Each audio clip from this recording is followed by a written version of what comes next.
Hello students, today we are going to start new chapter number 5, Arithmetic Progressions, class 10th Mathematics, and today we are going to introduce the chapter. So let's learn about arithmetic progression. What is arithmetic progressions? Now consider the list of numbers. First, this number 2, 4, 6, 8, and so on.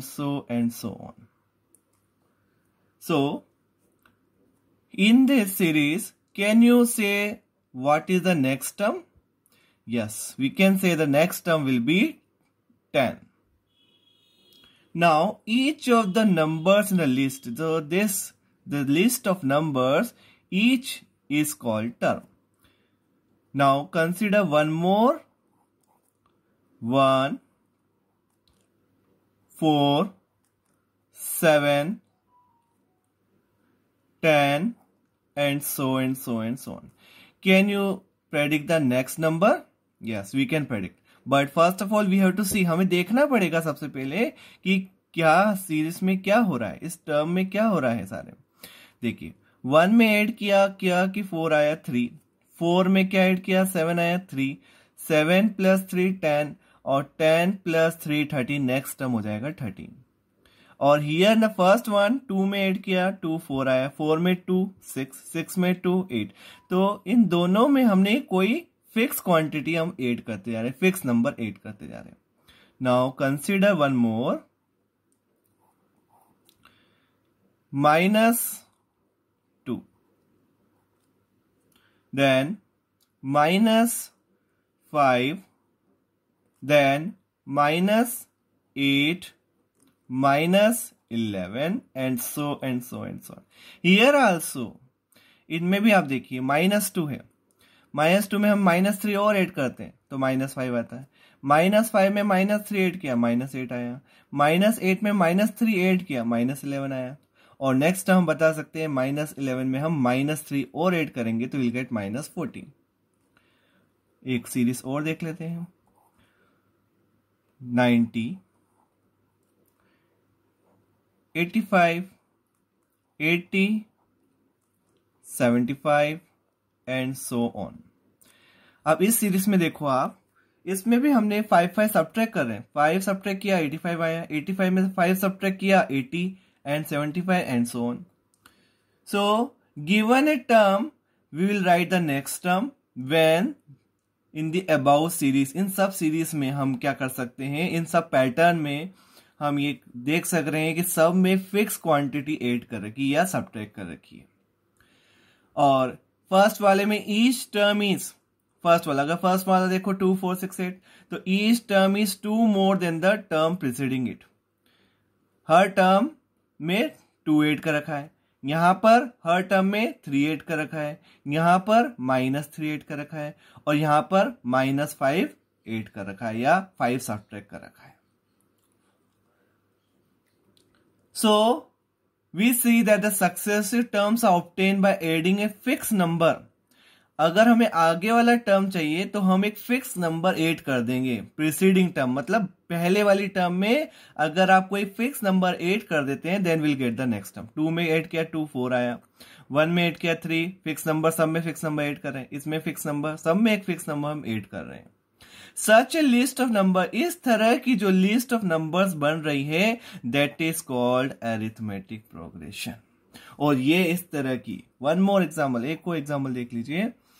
जैसे हमने लिखा 5 5 5 5 and so on. अब सोच रहे होंगे ये है क्या, एपी अरिथमेटिक प्रोग्रेशन है ये. अब 5 में ऐड करो 0, 5 आया. 5 में ऐड करो 0 तो एक फिक्स क्वांटिटी इसमें भी ऐड हो रही है. One example more you can see. -1, -1.5, -2, -2.5 और so on. अब इसमें हमें -1 में -0.5 ऐड किया तो -1.5 आया. -1.5 में 0.5 ऐड किया तो -2 आया एंड सो ऑन. तो इन ईच टर्म हमने क्या कर रहे हैं, सक्सेसिव टर्म्स हमें मिल रही है। ये जो सक्सेसिव टर्म्स है, इसकी सक्सेसिव ये प्रीसीडिंग, ये सक्सेसिव, ये प्रीसीडिंग, ये सक्सेसिव, ये प्रीसीडिंग और ये सक्सेसिव। तो जो भी हमें टर्म मिल रही है वो फिक्स नंबर को ऐड करके मिल रही है। सच ए लिस्ट ऑफ नंबर, तो ऐसे लिस्ट ऑफ नंबर्स को हम बोलते हैं arithmetic progression.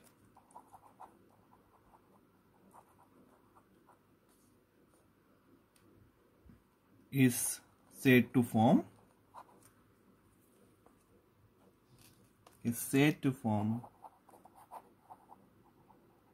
an arithmetic progression.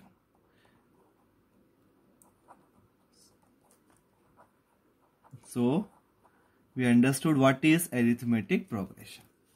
So an arithmetic progression, we can say, is a list of numbers in which each term is obtained by adding a fixed number to the preceding term except the first term. First term को छोड़कर, इसमें हमने कुछ add नहीं किया first number.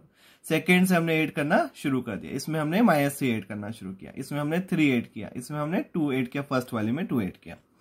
Thus this fixed number is called common difference. इस fix number का एक नाम है और वो है common difference. This fix number जो हम ऐड कर रहे हैं बार बार, उसको हम कॉमन डिफरेंस बोलेंगे उस पर्टिकुलर एपी का। तो जैसे 90, 85, तो इसमें क्या हमने ऐड किया, -5 ऐड किया सब में, तो -5 ऐड किया तो फिक्स नंबर यहाँ पे क्या हुआ, -5, तो कॉमन डिफरेंस कितना हो गया, 5 हो गया। Remember that it can be positive, negative और 0, तो कुछ भी हो सकता है। ये जो हम फिक्स नंबर ऐड कर रहे हैं पॉजिटिव हो सकता है, नेगेटिव भी हो सकता है और 0 भी हो सकता है। देखो यहाँ पे हमने -3 ऐड किया, यहाँ हमने +3 ऐड किया, यहाँ हमने +2 ऐड किया, यहाँ हमने 0 ऐड किया, यहाँ हमने -5 ऐड किया, यहाँ हमें -0.5 ऐड किया। तो कुछ भी हो सकता है, पॉजिटिव हो सकता है वो नंबर, नेगेटिव हो सकता है या फिर 0 हो सकता है।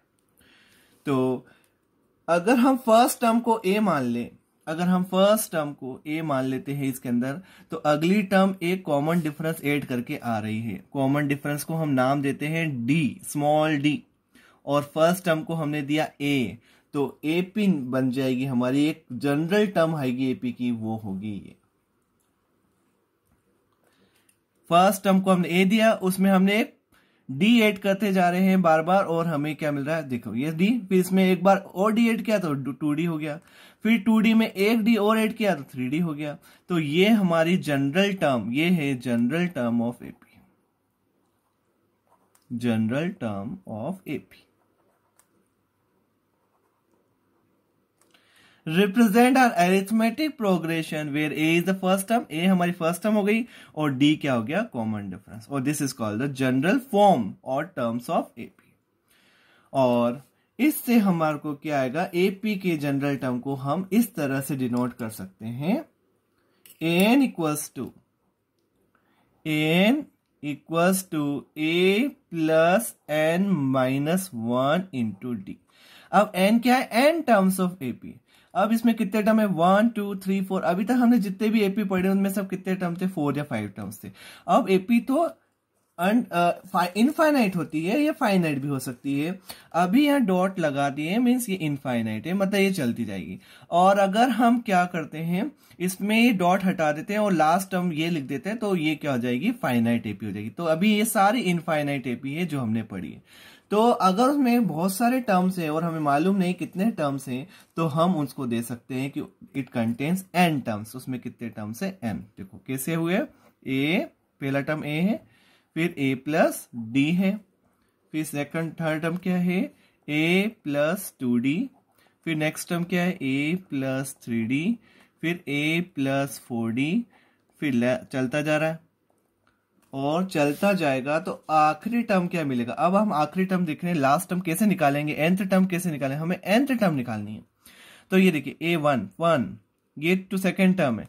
अब ये 2d कैसे आ रहा है, देखो 1 2 3 है तो 2 लिखा है, और 1 2 3 4 फोर्थ टर्म है तो 3d लिखा है, मतलब हमेशा एक कम आ रहा है। तो एक कम आ रहा है, तो nth टर्म कितनी होगी, a प्लस उस, देखो ये 1d मतलब सेकेंड टर्म, 2D मतलब थर्ड टर्म, 3D मतलब फोर्थ टर्म, 4D मतलब फिफ्थ टर्म। तो nth टर्म हुई तो क्या होगी, n-1 से कम कर दो, ये 1 है। सेकेंड टर्म में तो 1 लिखा अपन ने, एक कम लिखा। उसी तरह से अगर nth टर्म लिखनी है तो उसमें से एक सब्ट्रैक्ट कर दो, तो ये आ गई हमारी nth टर्म, ये होती है nth टर्म। तो इससे हम AP की कोई भी चीज निकाल सकते हैं। ये हमारा फॉर्मूला हो गया nth term of the AP। तो nth टर्म AP का क्या होगा, देयरफॉर nth टर्म, तो ये we have to learn by heart this one. nth term, अगर AP की हमें nth टर्म निकालनी है, nth term of an AP, तो वो हो जाएगी an equals to a plus n-1 into D. इससे आप पूरी AP निकाल सकते हैं। हम n की वैल्यू 1 2 3 4 रख के पूरी AP निकाल सकते हैं। So I hope the topic is clear to all of you. Thank you so much for watching the video.